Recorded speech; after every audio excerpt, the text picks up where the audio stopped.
Hello, everyone. Welcome to the CFO Fresh Perspectives with Tyler Sloat, CFO of Freshworks. I'm going to start with a little background, and then we'll have the interview session. If you'd like to submit any questions along the way, please use the Q&A feature in the Zoom. We'll watch for questions and answer them at the end of the discussion if time allows. We'll be recording today's session, which will be made available to registrants after. So a little background, CFOs, we've seen that they've really felt over the past year the incredible pressure that has been put on organizations to adapt and pivot with changing times, making quick and decisive moves that are going to best serve the organizations and the needs of their companies. Through technology, finance has many opportunities to redeploy its people and in turn improve their processes to work smarter and faster. Thank you for joining us today as I interview Tyler Sloat, and we hear his perspective on what has been the greatest challenges this past year, what the role of technology has played to offset the struggles, and what trends and lessons learned are shaping the future of finance. Now, first off, Tyler, thank you so much, and congratulations on the recent IPO of Freshworks, the San Mateo, California-based company, which provides customer experience and management services. So, Elaine, thanks for having me. Super happy to be here. Awesome. So Auditoria conducted the annual State of Automation in the back office survey earlier this year. And we'd asked the respondents to the survey, what are the top challenges across all the functions in the finance back office? And almost 60% of the responses pointed to repetitive tasks and data checking and updating as the biggest challenges. It became really clear when we saw a lot of these results that too much time is being spent on activities that are transactional in nature, that simple preparation work, is being done, and it's taking a lot more time to get to the real strategy and analysis that actually impacts an organization as a whole. Things like looking at your working capital and the optimization of that, maybe your cash flow position, or even DSO reduction. Additionally, when we did the survey, we looked at the data from 2020, and then we looked at the data from 2021, and there was a dramatic increase in the number of hours a week that finance teams spent working on things like following up, requesting documentation, sending communications, all tasks that could quickly and easily be automated. Tyler, what's your thoughts on these findings? Do they come as any kind of surprise to you? No, in fact, maybe they're low in the reality of things. Unfortunately, you can put in the best practice systems and try to put them in the best ways, but those systems are more kind of end of chain result systems, meaning that like you put in data and they end up being your GL system or your some process system, whether it's procurement or something like that. But there's so many things that just don't fit the mold that need to be handled a little bit manually. And then at the end, the systems don't actually do the work, right? And so you end up having to throw a lot of bodies at different tasks. And so, no, this doesn't surprise me at all. In fact, every CFO I talk to this is one of the biggest pain points. Yeah, and you'll see it again and again. So let's move on to the first question I have. When we look at the current state of many organizations, it really seems to reflect a state of flux. Some workers are in the back office, they're back in the office. We've got others who are still working remotely. And I think the uncertainty continues globally. We keep hearing about these new strains and outbreaks. We continue hearing about supply chain challenges and even things that relate to the political and social unrest that's happening. So, Tyler, tell us, what has it been like in 2021 for the office of the CFO, and what kinds of what has been the greatest challenge or maybe the impact from this past year? Yeah, if I back up and I said, okay, what is my thoughts on just the job of the CFO in general, then which is hard enough as it is, and then how it's been impacted. I really break the job into a couple of different pieces. One is governance and compliance, that you need to be able to be compliant and be able to report on your numbers and make sure your processes have a set of internal controls that make those numbers accurate, and that you can actually get to a point where you have confidence in that way things are working. That's kind of like the table stakes.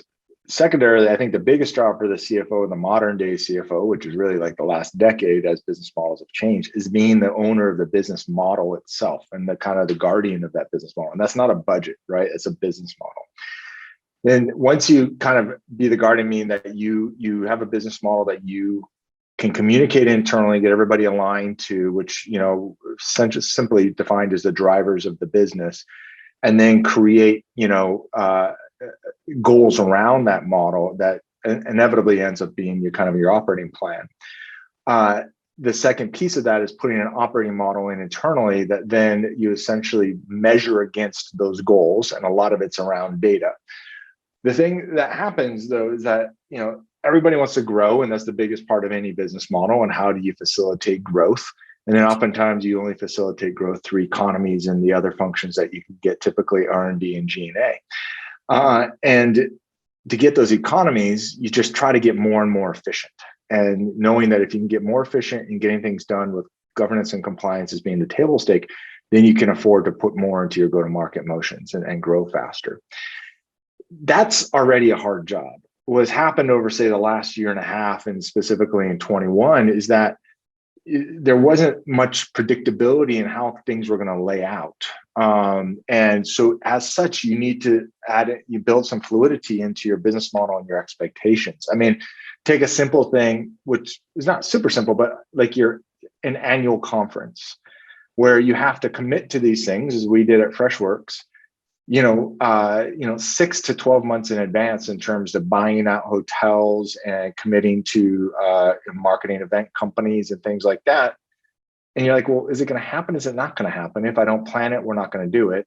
But if I plan it, I might lose it. And what you have to do is and that's just one little anecdote, start planning in all this stuff, but plan in the fluidity and essentially, these elasticities of variability.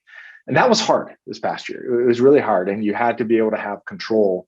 In order to make it successful to plan, you had to have a lot of control over the other aspects of your business model. That's just one little example. I think human interaction was really tough. I mean, our company, the majority of our folks are down in India, and time zones couldn't be worse. I mean, it's 12 and a half or 13 and a half hours from the West Coast. And being able to just make sure you are connecting with folks, having essentially keeping the culture the same and really maintaining it, but also being able to hire and grow is really difficult. And so you actually have to kind of double down on efforts, and you really just do a little bit extra on things. And it is hard. It asks a lot from people. People get burned out really fast. Yeah. And we're not even talking about what's been going on in compensation and everything else globally. Right. And even so, you said some of your workers were remote. So then you already had some things in place to have your, operations and communications that worked with remote employees.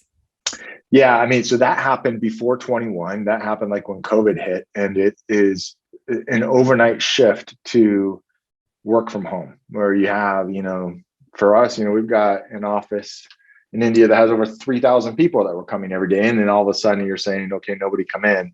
You're all going to be working from home, and we have to make sure that you can do that efficiently. So that means deploying a lot of, kind of tools and things that people would need to be able to work efficiently from home, but also being cognizant that a lot of folks may not have great home, environments where they don't have an office or something like that. And you have to be a little bit more flexible as managers and as a company in terms of what your expectations are. That, and the fact people get sick, and you have to be prepared for folks who may not be able to work, right? And when you look at your organizations and look at single points of failure and things like that, you got to make sure you design for those risks. Yeah, 100% agree. I think let's delve a little bit more into around the pandemic and sort of what other impact we've seen in terms of changes that organizations have had to embrace. I mean, I mentioned earlier this extreme pressure that we're seeing on organizations and especially the finance back office. Over and over again, I've heard one of the primary lessons that all executives, not just the CFO, have seen over this last tumultuous, crazy year was that you cannot control, just what you alluded to earlier, Tyler, and you can't even predict certain outside events. So, okay, is that conference that you were trying to plan for a year or 2 years from now going to take place in person, or do you have to pivot and try something virtual? And the best that CFOs could do was to create these flexible business models that you also alluded to, to react quickly and decisively if things got worse, but also be able to, capitalize aggressively on opportunities as they emerge. So, how do you think organizations are adapting to the impact of this global pandemic and the changes that have emerged as a result? I think there was fast movers who kind of saw it, and then there's folks who are probably catching up. I think if you look at the tracks within a business, I think there's four. I think there is kind of what you would call your plan to source to hire to retire, which is your human capital track. There is your plan to source to procure to pay, which is your kind of, let's call it your AP track. There's your lead to quote to cash track, which is your enter revenue, which is your kind of revenue track. And then there's what I would call your corporate track, which includes equity and everything else. Across all these things, you look at the transaction sets that happen, and oftentimes, when you're all in an office and you're all having a system, things get facilitated. Overnight, companies had to shift to kind of these digital mediums where they had to be enabled through software to be able to interact and get stuff done. And it's not just the company themselves, it's also the companies that you're dealing with. So if you're selling, right, it's how are you engaging with your customers, or if you're buying, how are you engaging with your vendors? And so there's two things that were needed in that world. One, that shift to digital and the capabilities that your CIO office needed to put in to allow your company to work through these transactions. And then second, all the groups that maybe were used to more paper process or an in-person process, or having a function right next to them that they can engage with, now had to utilize these things, but also figure out efficiencies that they could bring in, right? And you saw some companies move super fast. We're like, okay, we're going to put in the systems, we're going to try to automate as much as possible, and we're going to be able to facilitate, work the way we were doing it, but now it's going to be over digital mediums. And you've seen others that have kind of been left behind and really quite, kind of struggling in their capabilities to execute. That I think, like, underlying everything, we can talk about people moving away from their home locations and what that's meant. You can talk about how folks our companies are dealing with this shift from brick and mortar to dispersed areas. So it's kind of like a local to general kind of philosophy. But within all the operations of a business, I look at that as being like two of the biggest things. I mean, really, systems that can enable you to go get your jobs done, and then how do you efficiently get those jobs done through automation and everything else, utilizing those systems. Whereas previously, you probably got human capital working and working together where that's not really feasible anymore. Yeah, so efficiency and automation. Let's go a little bit more in depth into the automation and talking about automation for organizations and especially for the finance back office. I recently read a McKinsey & Company report. It was called Mastering Change, the New CFO Mandate. And it stated that respondents who described their companies as significantly more prepared for future crises because of their response to the COVID-19 pandemic also reported use of digital, and there's that word again, we hear it so much, and automation technologies within the finance function. And what else I found very interesting in this report was that between 2016 and 2021, the share of finance leaders who say that they are responsible for their company's digital activities, it more than tripled. So responsibilities, you talked a little bit and you alluded to the shifting focus of CFOs and the kinds of activities that CFOs are focusing on. The traditional governance and compliance that you talked about earlier, and then now this business model shift that you were also talking about, Tyler. So, tell us how you believe that technology is going to allow companies, and again, not just to survive, but maybe even thrive in this, what people call the new normal, even though you always have to say that with quotes. And, it allows CFOs to provide these, the insights and the strategic direction and really be the leaders in digital initiatives. Yeah. So the CFO in my mind is like, I say you're the business model architect, but you're also oftentimes as such owner of a lot of operations. And then I look at those 4 tracks that I just described, and I look at the systems, people, and processes across each one of those tracks. What you're trying to do as a CFO is like, okay, how do I remove friction from that track? How do I make it easier for people to get their jobs done? And that doesn't necessarily mean the accountant's job or the collections person job or the billings person job or the AP person's job. It could actually mean the sales rep, right? And it could mean the engineer, or it could be the marketing person who's trying to go do field events. It's all about, let's let people focus on the work product that they're supposed to be doing, as opposed to administrative tasks that could take time from away from them, that they're not then focused on what their specialty is. The CFO's job, in conjunction with the CIO, in my mind, their job is to remove that friction. So you look at those tracks, you look at the systems, people, and process around them, and you identify areas that you can automate or that you can replace, right, a manual intervention with some system. The other thing that it gets you, and if when you go public, as soon as you go public, you're on the clock to become SOX compliant. If you have a set of internal controls that are built around human capital, those controls are always going to be at risk. It's much better to have a set of controls built around some system that can be relied upon, that you can actually test really clearly on whether it's working or not. And so when I look at it, it's like, okay, let's take pieces at a time, because you can't just take the whole. You take pieces at a time and you try to go solve for it. And that is the CFO's job, is to continue. As such, though, as well, over time, as you do that, you also build efficiencies into that business model, because inherently a system most likely is going to be less expensive and more efficient than people. And it's also going to have less risk and be less prone to errors. And so, it's a tough thing to say, but instead of hiring, maybe you put something in that allows you to grow faster, but also with a lot more compliance. And so that's the way I think. And it also allows people to do, work that can be much more value add, which I think is important as well. Yeah.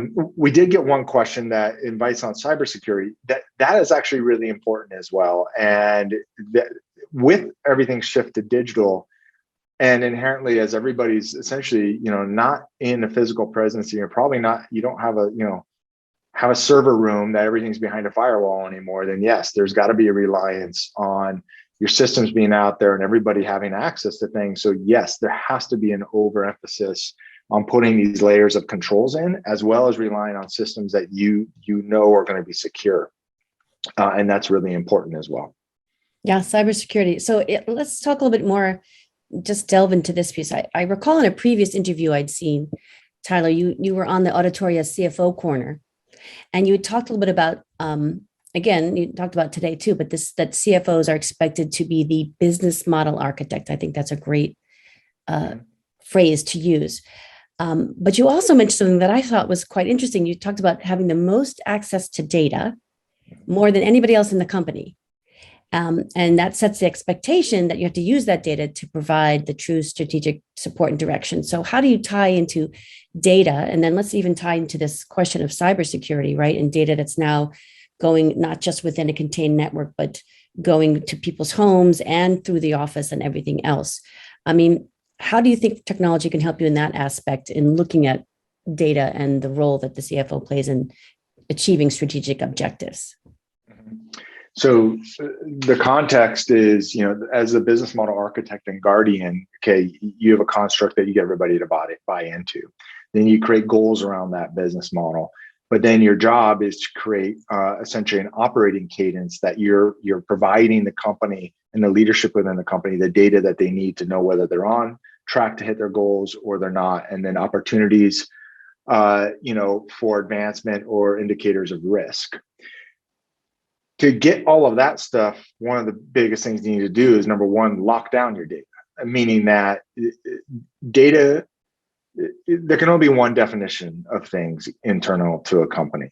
And there can really truly be one main source of data. And so the CFO's job, whether you own it or not, is to make sure that those things, that's compliant, right? And typically you walk into, like, the biggest risk, you walk into a meeting and 3 different people present 3 different slides that have the same, metric on it, but all different numbers.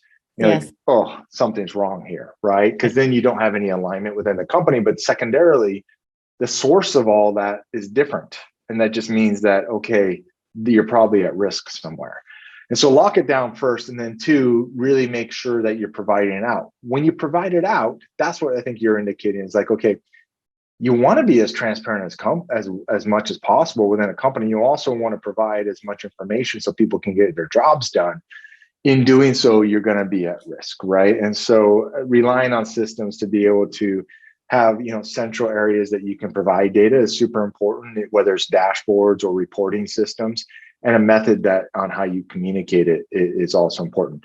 I like, you worry about folks, bad actors getting access to data, but that's, that could be okay, fine, they know what you're doing. And if you're a public company, as we are, okay, you could be at risk having to put out an 8K or something like that.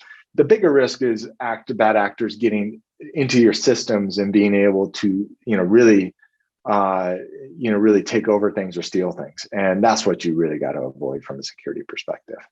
Yeah. And also the rise in fraud and the phishing and all these kinds of things that are taking place. And it's actually just escalating and actually getting worse, is what they're saying, with COVID and the advent of the at home. And when you can't be there in person to verify that a request for information or something else came directly from the person you think it did, that you can trust the authenticity of it. You can see how that provides an additional layer of worry, right, for an organization, and the worry about. Yeah, no, I totally agree. The other thing on data, which is I think interesting, is, and it's a problem, like we have it as a problem, is really the timeliness of that data. So if a company is needing information, so certain functions within a company need information to make quick decisions on things, there's oftentimes an issue if you have a high velocity business and stuff like that. Being able to extract data, and actually accurate data, out of systems and being able to present it or make it available quickly can be a real challenge. And if there's manual things that are involved in actually the production of that data, then it won't happen. And so anywhere that you can kind of insert so that it's seamless and it's truly system driven all the way through. Of course, there's going to be some source at the origination, or maybe someplace that has human interaction, but outside of that, really relying on those systems and the internal systemic processes to make that data available is super important. So I would suggest thinking about that early and building that in.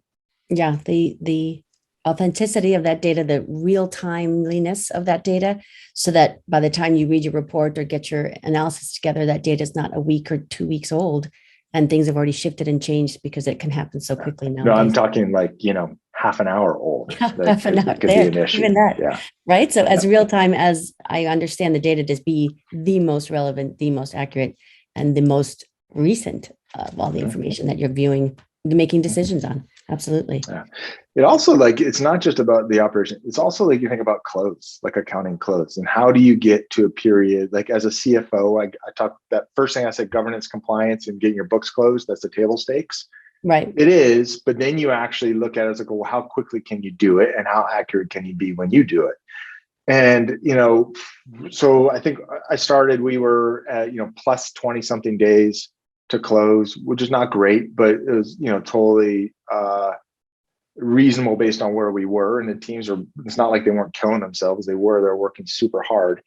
So over time, we've got that way down now, but it's like, how do you do that? And then ideally, how can you get to a point where, you're a 1-day close, a 2-day close? And when I say close, where FP&A has everything that they need and they've done all their analysis, And Hmm. clearly, it's only possible if you're doing, early closes on things and roll forwards, or if you have a ton of automation built in to some of that close process.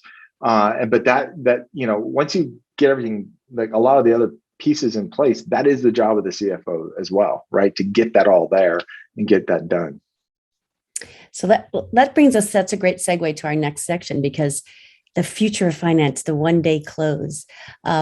Let's talk about some of the trends that are shaping the future of finance. I think if we mention, and we have the emergence of the advanced technology, we're seeing a lot of things like artificial intelligence, right? Machine learning, computer vision, all these kinds of really next generation technology that's starting to take its place and starting to be implemented in the finance back office.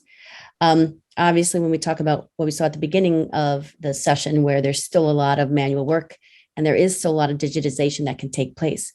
But we think about that kind of advanced technology and we look at some other innovations, it's going to have some really far reaching impacts. And it's really going to start to disrupt the status quo.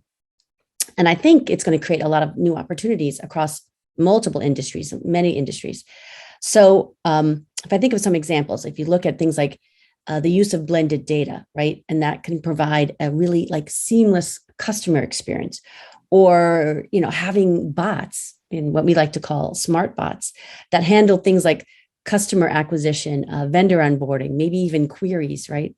You see those chatbots also that respond to questions so that your people don't have to be taken up with responding to questions that come in that are over and over again, the same kinds of questions, right? All that can be done without human intervention if you put these automation and advanced technology in place.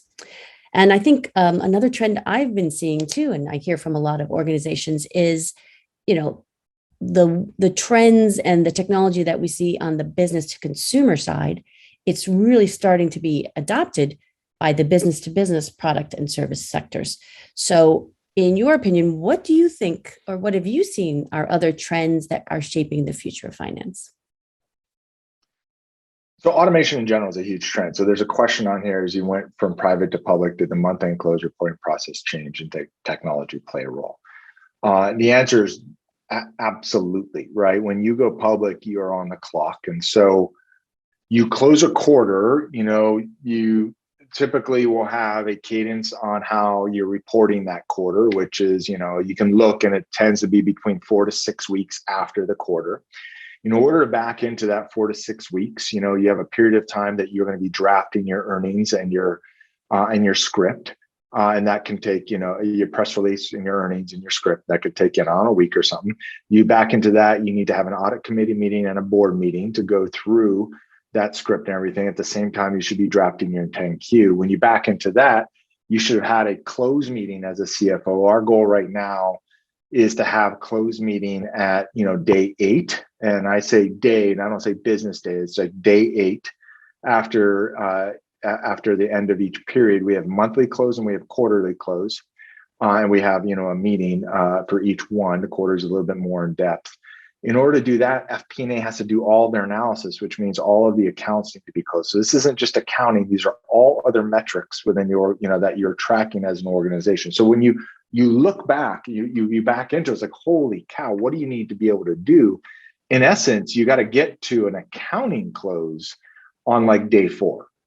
And accounting close is like all books are closed. Then you start working with FP&A to do all the analysis on, all the fluxes and everything that just happened, but everything's closed. To get to day 4, you've got to look and it's like, okay, it's not possible unless you've built in automation, right? So you can close periods early. And so you can close AP early and do a roll forward, but you need to, automate that roll forward. And you should have some automated process to be tracking stuff that's coming in post close and then doing automated accruals for it to be able to add it. You should be able to have an automation that's actually that is matching, say, on collection. So as you're getting payments into your bank accounts or any other method that you have, how is it doing an automated matching to any of your receivable balances, as opposed to somebody looking at that, searching for it, things like that?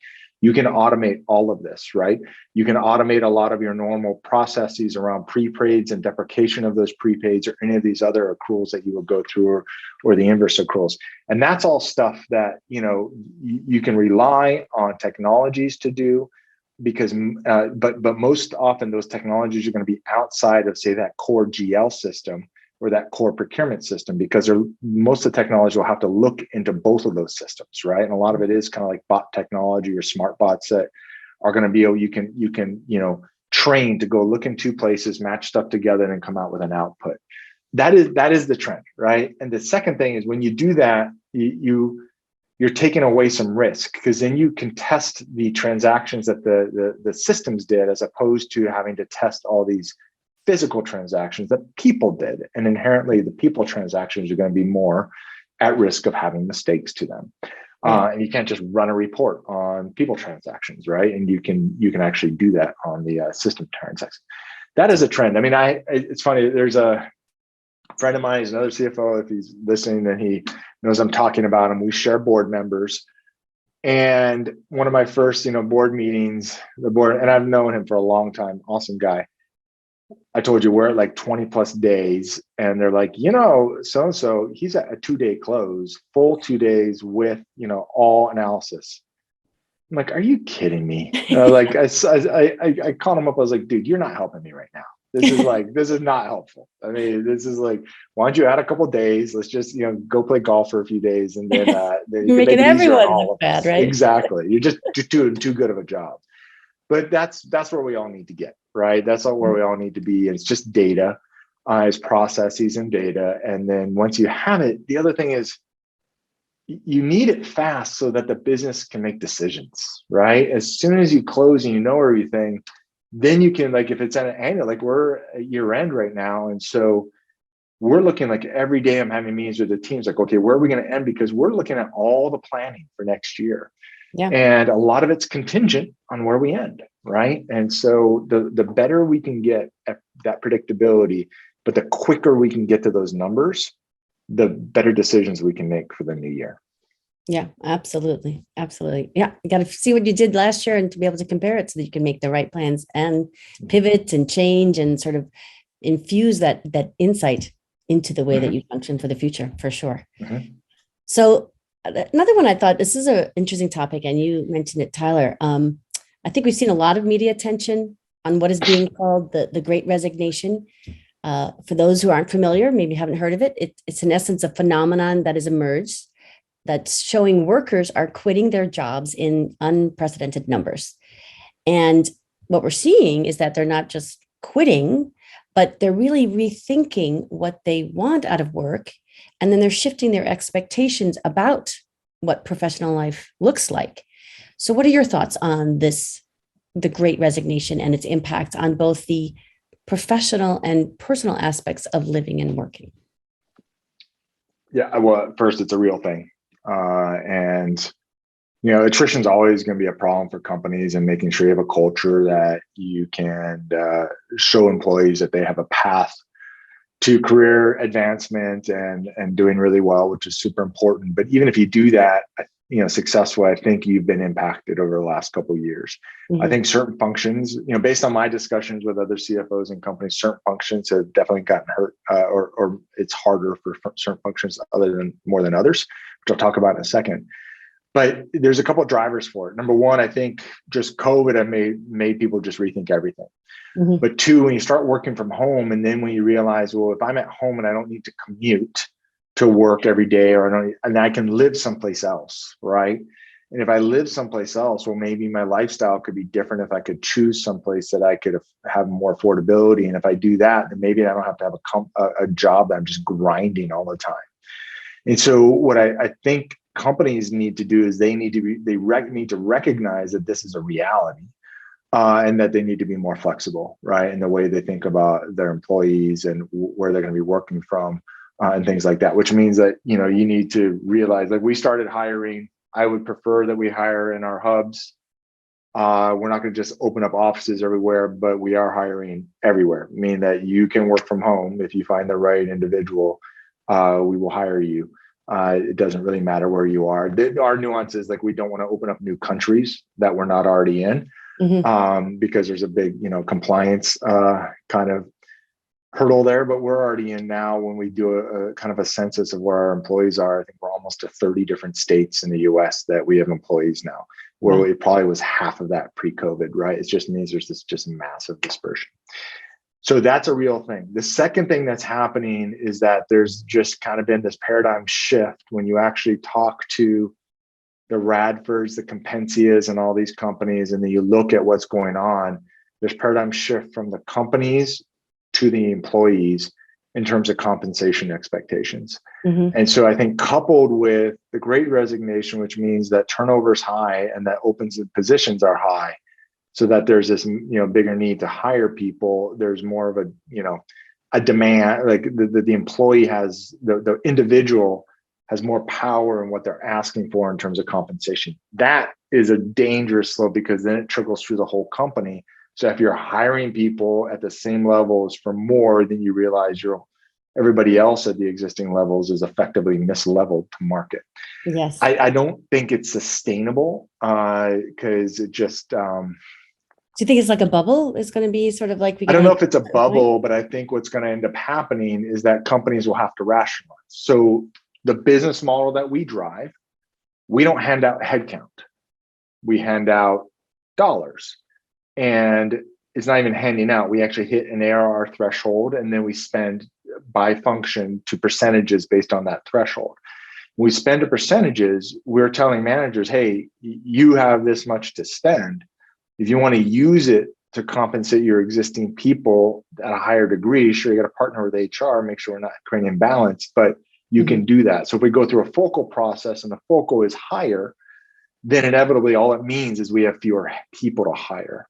And so I think most companies will have to go through that iteration where that balance will then come from the open headcount, right? Meaning that right now, everybody leaves, you get backfills, but inevitably, if everything up levels, it's not like there's these excess profits across companies that they can afford to, at a macro level, that they can afford to spend more and just rationalize it that way. That's what I mean by it's not sustainable.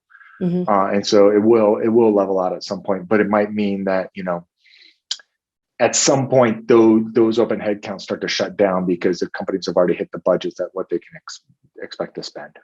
Right. And that makes sense as like sort of a balance, so that you don't do it. You're like said, where it gets to the point where you're up leveling too much, and then you're not able to sustain. Yeah. Yeah. The other way to think about it, and I had a lot of discussion with other CFOs when people started to move, where if you were, say, hiring in the Bay Area, which is, or New York, two of the highest places in terms of cost of living and salaries in the US, if somebody moved, did you adjust their salaries? And I think that's a tough thing to do, meaning that you would give somebody a salary cut if they moved away. But some companies did. What I would recommend there is that as you go through focal processes, the adjustments that you would be making annually, they're not going to be as big, because those individuals are going to be in an area where the median salaries are going to be lower. So you adjust them less until over time it normalizes. But those companies as well, once they now realize, okay, they got people everywhere, they no longer have to hire in the Bay Area. And as such, those 4 open headcount that they might have been able to afford can now be 5 or 6, because they can hire in other areas that might actually have they have talent that could be available for lower cost. And I think that adjustment is going to be happening as well. It's such an interesting thought, because inherently in the larger cities, the salaries are baked in with things like the fact that, people are going to be commuting and spending money on gas or tolls or that kind of thing. But now they are working remotely, even in those areas, in some cases, and still with some organizations. And then I think it's also another interesting point that with the onset of the ability to hire from anywhere, right? Because people are remote, then you don't have to bring them to the office. It really does open up the talent pool and the competition, right? So you could get someone who is extremely talented who lives across the United States. And therefore, the competition for jobs, again, there too, is also going to be increased, because it doesn't have to be limited to within the region that your office exists. Yeah. I mean, previously you would say, hiring position in Bay Area, blah, blah, blah, where now it's just hiring, right? Now, I do think that your previous comment on implicitly baked into those costs are things like travel money and parking, where often companies had to supplement a lot of that stuff. So whether you're providing commuter benefits or something like that, where maybe you get some benefit from not having to do that anymore as well. Maybe you're dropping leases and going to lower space that, your lease costs. I do think that actually kind of weighted averages out, because travel will increase, because the reality is folks go remote, but they still say, I still need to see people in person. So I now want to do, monthly offsites or quarterly offsites, or I want them to fly in, once a month so we can have our team meetings. And that stuff typically in the past was not paid for by the companies, and now you have to. Right. And so I think this stuff all kind of flushes out. And there's also that aspect of, okay, if they're working from home, I've seen compensation for ergonomic chairs or for getting totally. Equipment, right? So absolutely. That's also an area where there's going to be a different kind of spend than what had traditionally been done with everyone coming to the office, right? Mm-hmm. Yeah, absolutely. Sure. Okay, so I do see that this is the time we have. We still have some time left. We did have a couple more questions come in. One of them, it's sort of an interesting question. It was, how do you introduce FP&A in an organization which doesn't necessarily see value in it? So, I've used FP&A as kind of parallel to HR, and HR, you may not see value in it. So there's two kind of components to FP&A in my mind. You have corporate FP&A and you have business partners. Corporate FP&A is really the group that's going to own the business model, dashboards, data, metrics, things like that. And so I have a whole group of corporate FP&A folks. And those are the ones that you're relying on to get the predictability in the business. So the value there is really for the CFO and the management team. And you don't need anybody's permission to go build that out, right? You got to go do that. Business partners is kind of got to be earned, right? And the ideal FP&A group, business partners are ones that, are included in, weekly staff meetings for whatever functions they're supporting, and really considered part of that group. But really, the decision support arm, where that when those functional leaders are trying to make decisions around their business and getting an understanding, okay, well, what can I afford to do? What's kind of in budget? What's not? How should I think about the metrics on how I run my group? What are the efficiencies? Things like that, that they're relying on those FP&A individuals. Secondarily, just, take it back to, if those groups have to report up to management, say once a month for business review meetings, or to the boards, where are they going to get all of their data, and how are they going to, really help present it? FP&A should be helping with that. Now, if I back up, it all has to do with the first piece, which is the business model. Right. The buy-in of the business model has to happen at the highest levels on the management team. If you try to be as a CFO and just go, force it, it's not going to work. You got to get everybody bought in. Hey, these are our goals, right? It's not the CFO's goals; it's the whole company's goals. And here's how we think, we can create a quantitative model to go attack those goals, and then you have to translate it to qualitative things that you're doing. Once you have that, then there's an operating model that really is related to your business model. Our operating model has a cadence. So ours starts with a plan. So we do start at the beginning of the year, and we come up with, okay, what do we expect to do for the rest of the year? And we're going to hold ourselves accountable to that. And the board's going to hold us accountable. Then we have a concept of outlook, which is essentially at the beginning of every quarter, we call certain things within that quarter and it's really how accurate can we be at the beginning of a quarter to determine what the end result at the end of that quarter is going to be. And so the simple ones are revenue, and expense and cash flow. The harder ones are, for us as a subscription model, bookings, churn, and the elements of bookings, right? And so we have these metrics that we try to do. And every quarter you reset outlook. So at the end of Q1, you have your actuals for Q1, you've got your outlook for the rest of the year, but you're really focused on Q2, and then you redo it again. And then every week we reforecast. And so it's essentially looking at what's happening throughout the business and reforecasting against that, what's happening, so that you obviously want to get, this cadence of accuracy as you're going through the quarter. In order provide the business what I said. So that's like plan, outlook, forecast. In order to provide the business what they need to be able to make decisions, you then have dashboards. And we have a weekly dashboard at Zuora, my prior company. We came up with a framework called Padre, which is pipeline, acquire, deploy, run, expand. And then we added product, people, and money. And creating a weekly cadence of data surrounding each one of those elements that is kind of your drumbeat, right? Which really enforces your forecast. FP&A owns all of that. And through doing that, the value will actually present itself if you do it the right way. I think also if you consider the accounting function is sort of, it's got that backward looking, right? And so it's going to be all that information and data that's already happened, and looking at that and then making decisions. If you make it solely on just what's happened, then it's very reactive, versus having a function that's doing forecasting and looking to the future, then you can be more proactive in the way you're making your decisions as well, I think. Sure. And that like, to me, gets to that governance compliance part, which is the CFO's job. So I also look at FP&A is that the overlap between accounting and FP&A is at end of period. And so accounting is looking back. Right. How do they know what they should be accruing for? How would they know like what's been in kind of in system that actually hasn't presented itself as an end number yet? That's FP&A's job, right? They need to know what's going on in the business. They have to have their ears to the ground. They have to be doing all the forecasting. And then at the end of each period, they're meeting with their counterparts within the accounting group to make sure that, as part of the close, everything is being captured. And that's super important as well. Right. And I think with the advent of this advanced technology, you're seeing more and more this ability to accurately get forecasts in place and understand your cash position more accurately, and get that better visibility into what's going on with the cash positioning within an organization. So there's no reason not to have it. You'll have to, maybe the person who asked the question can talk a little bit more about, you can get together and help them out with establishing. I'd be happy to. So Absolutely.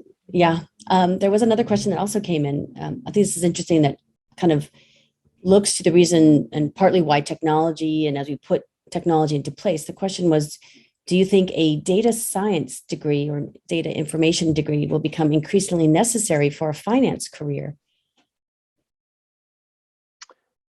I don't know about the degree for the career. However, I can tell you data as a function under the CFO is now a pretty common thing. And so oftentimes it rolls up through the CIO, oftentimes where CIO rolls up to the CFO. So it does at Freshworks, it did at Zuora as well.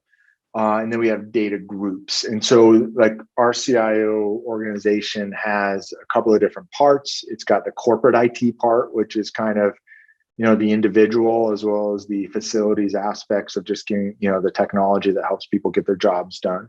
Then you have what I call business systems. And then within business systems, you've got the external systems that we use and the implement. So consider the NetSuite or your HRMS or whatever it is. It's like who owns the internal deployments of those systems, as well as potentially your own system. If you're a software company, you should be using your own products. So we call it Freshworks on Freshworks, right? So that's business systems. The third is a PMO office, right? Where it's really kind of project management for a bunch of stuff, as well as a lot of testing often that flows through that. Fourth could be security, could be its own pillar, like security reports directly to me, but oftentimes IT security runs through the CIO's office. And then the fifth is often data. And so we have a data group, and it's two things. One, it's about the repository of data and how data moves through all the systems. And the second is about the integrity of data and making sure that, as it's running through the data that we're capturing, is kind of got single source and common definition. And then third, the presentment of data. In order to be able to do everything I just talked about in terms of, providing these dashboards and everything else, you got to have data, and you got to have information about the business, and you got to be able to bring that back. And it's not financial information. That's not the stuff that actually makes the best decisions. Oftentimes it's like product information. So how are our customers using our products? Can we indicate like which customers are, really primed for an upsell versus which customers are at risk of churn? Can we motivate it for the customers who are primed to upsell, the ones who stay, or the ones who leave? Can we indicate, okay, is there thresholds of activity that if we get a customer to that point, they're more likely to stay and then eventually upsell? Well, if you do, then you want to play that back to your customer success group or your professional services group to make sure they're implemented the right way. And so this stuff is not about the CFO or the accounting group. This is about the stuff that will eventually lead to the numbers that it's going to help you achieve your business model. And it's all about data, right, at that point. Yeah, absolutely. And so another question here too. You mentioned that you implement technology to improve processes, and that in this way, employees can add more value. They do more value-added type of work. Do you think technology can elevate the roles within an organization enough to provide a hedge on the risk of this higher turnover amid what we are calling the Great Resignation? Yeah, sure. I mean, well, first of all, if you can, you don't want to eliminate jobs, right? But if you can help folks elevate so that they're doing stuff that actually is going to provide a lot of value to the company, then you're already hedging somewhat, right? Where Right. if you have folks who are doing manual tasks, and by the way, we do it Freshworks, so it's not, I'm not saying that we don't, but if you have folks who are doing that, if those folks leave, those tasks don't get done, it's like everything comes to a halt, right? Mm-hmm. And so eliminate all of that. And then if you can have those same folks who are doing that, up-leveling them, teaching them how to, optimize everything else that's happening upstream, or to, be able to focus on something else, you've hedged against what the manual labor was doing anyway. And you take this cog out of the wheel that if it breaks, everything stops. But you also allow for more efficiencies to potentially be put into that system. And so that's absolutely a hedge. Even technologies that allow for automation, on the way you sell, and the way you engage, on the way you bill, on the way you collect, right, on the way you pay. These are all things that just are friction in system that if you can eliminate the need for human interaction on all that, then yeah, you just, that's not, I look at it as like, that's not your business unless you're like a billing company, it's not your business. That's not, it's not the work you want to specialize in as a company, right? Like Freshworks, we want to specialize in building incredible software and helping our customers, go achieve their goals. Like if we're getting in front of if we're getting in our own way of doing that because of all these other friction points, then we're not focusing on what we should. Right. And I think it does go back to the question about a science degree or a data science degree. I mean, to some extent, I think it is going to elevate people in positions. You put technology in place, and then the focus does become a little bit more on what kind of analyst skills do you have?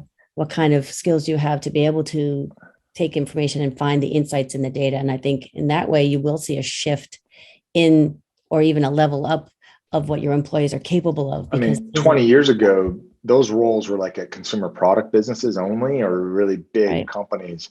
Now you're going to be the smallest, SaaS company. It's one of the first jobs, first roles you kind of hire. Yeah. And I think also that when you get the younger workforce that's coming on board, they're so used to technology and having automation and things in place that there is no interest in doing clerical administrative type work. They want to do that work that's got that more value added, that's going to really drive the objectives of the organization forward. So you'll see that as well. Okay, so we do have another question that also came in. This question was, and this is addressed strictly for you, Tyler. Have you or has your organization implemented RPA, which is robotic process automation, or any artificial intelligence-based processes in your finance accounting functions? Yeah, so we have. I mean, and it's, I think you can't get to like really quick close periods and things like that if you don't. I would say, go ahead. I was just going to say that everyone's going to want to know who did, that organization that did the 1 day close. Like you said, 2 day close. I'm not going to give them credit for 1 day close. 2 day close. I'll tell you, it's CrowdStrike. It's Bert, right? There you go. And he's awesome. And I know he uses a lot of automation to get there. Mm-hmm. For us, I look at, we have it in a bunch of different places. I can give you one example. Like you get multiple invoices from a vendor, right? Because you might be buying a ton from them, but the invoices come in from a bunch of different places. They actually need to be brought together because they're all against one PO. You could have a human looking at that, and all of the invoices these days are pretty much digital, or you can create a smart bot to actually go out, kind of troll those invoices, combine them all, and do an attribution against the PO and just have that automated. That's just one anecdote at the micro level that you can create automation around that. Then if you level that up, that helps your kind of your AP close process. And get a lot of accuracy there. And that is just one example. I think there's a ton of opportunity in billings and collections and dunning. So like we think about that specifically if you have a lot of credit card payments and those kind of things. And oftentimes, if you have a pretty disparate customer base, you can rely on your payment processor to think about dunning, but most likely you need to pull all that data out and think about, okay, there's different time zones, there's different nuances by country around when the best dunning stuff is, and you can use automation to actually think about how to do that best. I think about the close stuff that you do across each accounting each accounting period, but also every GL kind of code.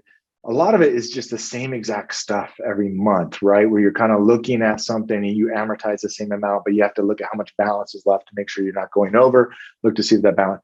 That stuff is it's not rocket science. And you can create really smart processes that can automate the whole thing. And then you just go test it. That's the best part about automation, is that it could take the first piece of what you're doing away and allow the individuals just to go test and kind of be the auditors almost of what just happened, as opposed to doing the transactions themselves. And also in doing so adds an extra level of controls, whereas previously you have somebody doing the transaction, you have to have somebody else test that transaction and check it, where this one allows you to not have those two people. You can have one person because they're testing the system. And so a lot of that, yes. So the answer is yes. And I think we have a long way to go too. I think we have a lot that we can still be doing. It's just, you have to, as like anything, you got to bite it off in pieces. Right. Right. And I just think from a technology perspective, I mean, we have the smart bots that can do vendor onboarding, that can do W-9 refresh, that can do that dunning process, send out the cadences according to how you classify your customers, and all that's done with this advanced technology. I think there is quite a bit that can be automated in the finance back office to really help. I mean, I know every CFO of any kind of group at scale, they're going to be inserting automation into their systems, and it's not going to be from your GL system, and it's not going to be from your Coupa or Ariba. It's going to be something else that you're inserting on top. Yeah, agreed. They say that the jack of all trades, master of none. So go with the people that have the mastery of those particular areas on top of your systems of record. So I think we're just about wrapping up. We're coming up on the hour now. So I just want to say it's been amazing hearing and learning from you, Tyler. Thank you so much for your time and energy today and exploring the trends and the technology in the back office, talking about what we see, what you've seen, and sharing with us all of these insights. And I want to thank all those who joined us today and signed up to gain some insights and some fresh perspectives from us. I did make mention of Auditoria's 2021 State of Automation in the Back Office. If anyone would like a copy of the report, please, you can either click on the link. I think it's provided in the chat for you. If not, we can follow up with you and we'll send links to the report as well. And actually, if you wanted to participate in the 2022 survey, the annual survey is coming up at, early next year, just drop me a note and we'll include you in the data collection process. And then I'd just like to say, lastly, if you want to provide feedback, voice your own opinion, maybe learn what steps you need to take to implement automation in your own finance operations, just don't hesitate to reach out. You can request some information. We are more than happy to demonstrate some of the advanced technologies we offer at Auditoria to automate the finance back office. And we appreciate your time. And we look forward to seeing you at future webinars and events. So once again, thank you, Tyler, for joining us today, especially we know close end year, it's a very busy time. So we do appreciate joining. Thank you, Elaine. Thanks to everybody who joined. Truly appreciate it. My email's up there. Elaine, thank you. And to the whole Auditoria team. You guys are at the center of this. So it's great. And folks should look at that survey. No matter whether you're thinking about inserting it now, you should look at it because there's a ton of use cases and things that could be really, really helpful for CFOs. So thanks for having me, and happy holidays, right? Thank you. Happy holidays all. Thanks, everyone.